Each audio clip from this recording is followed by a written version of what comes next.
Julien Audoul, je me permets d'anticiper, vous verrez si vous souhaitez répondre ou pas, je me permets d'anticiper les débats, ce dont il sera question demain et d'évoquer pour que les téléspectateurs qui nous regardent soient au courant du contenu de ce procès, d'évoquer les preuves qui sont à charge contre vous. Vous avez donc été assistant parlementaire de Mylène Trosinski d'octobre 2014 à juillet 2015.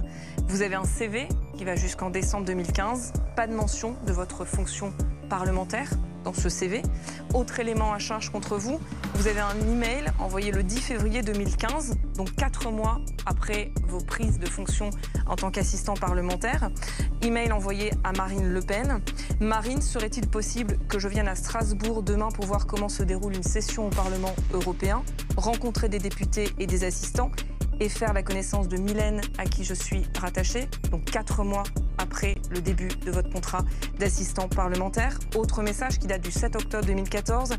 Je suis vraiment motivée pour travailler au cabinet. Message envoyé à Philippe Martel, un des cadres du FN. Vous ne souhaitez toujours pas répondre? Non, mais vous pouvez continuer si vous... Non, mais je vous demande... je vous pose des questions. Non, ce sera demain. Donc pas de commentaire à faire? Bah, aucun commentaire, non. Très bien. C'est accablant quand même. Non, c'est pas accablant, monsieur Geoffrin. Quand on ne connaît pas le dossier Là, en l'occurrence, on le connaît, le dossier. Alors parlons de Julien Audoul, un personnage que surtout il ne faut pas censurer. Au contraire, plus il s'exprime, plus on rigole. On se retrouve ici avec une situation ironie. Celui qui passe ses journées à prêcher sur la moralité et à pointer du doigt les soi-disant magouilles des autres se retrouve bien embourbé dans une affaire gênante. Et pas n'importe laquelle, le fameux procès des assistants parlementaires du Rassemblement national, où plusieurs membres du parti sont accusés de détournement de fonds publics. Récemment, la journaliste Perrine Storm a eu l'audace de le mettre face aux faits. Rien que les faits. Et là, c'est intéressant. Au lieu de balayer le sujet sous le tapis, elle a bien enfoncé le clou en le poussant à répondre sur ce fameux procès. Il n'a pas répondu. Une vraie leçon de journalisme, honnête et incisive. Je vais même dire bravo BFM pour une fois. Enfin, à vrai dire, je ne sais pas si cette chaîne s'ouvre vraiment à la critique, mais disons que ces derniers jours, ils sont un peu moins le relais automatique de la Macronie et du RR.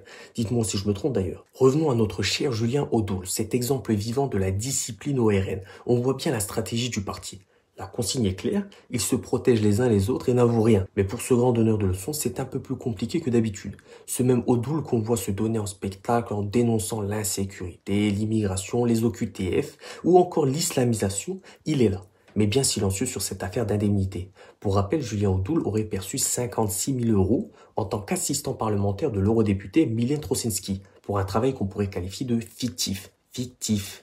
Mais grassement payé avec l'argent du contribuable français. C'est fascinant, non? Ce grand moralisateur qui n'hésite jamais à accuser les autres partis de corruption, de fraude ou de magouille politique, mais quand il s'agit de commenter ses propres contradictions, plus rien. Silence radio. Peut-être qu'il ne trouve plus les caméras aussi alléchantes quand le sujet touche sa propre intégrité. Ce procès, c'est une fois de plus le double discours du RN. D'un côté, on sermonne les autres, de l'autre, on profite de toutes les failles du système pour se remplir les poches. Alors Julien, si tu veux donner des leçons, commence peut-être par balayer devant ta porte. Bref, dites-moi ce que vous en pensez en commentaire, bien sûr, toujours dans le respect.